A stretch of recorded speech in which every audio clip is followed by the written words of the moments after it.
Happy Cybersecurity Awareness Month from KnowBe4. We're taking this month to share with you our top tips on how to keep your users safe anywhere. We're living in a time now when most of our workforce is remote. And so if I were to list 3 things that you could remind yourself and your users about right now, it would be these.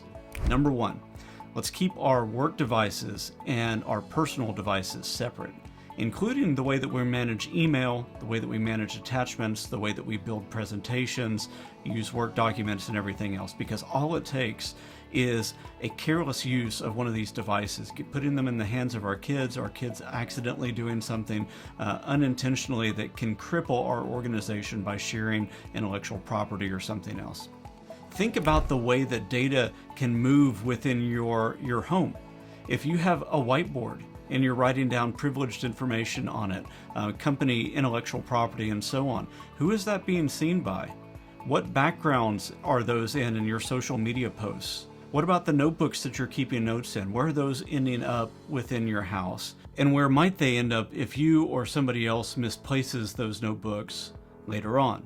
What about printouts and so on? I mean, you can see how this goes. Data likes to move around, information likes to move around. It's our job when we're working remotely to contain that and to keep it safe.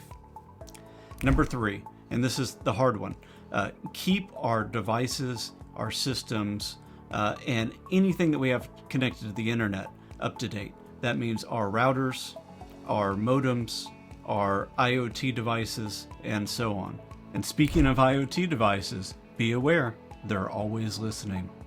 So stay cyber safe out there and follow us for more tips on how to build your cybersecurity fortress. Thank you. Alexa, turn off the recording. But I swear, I wasn't listening, Perry.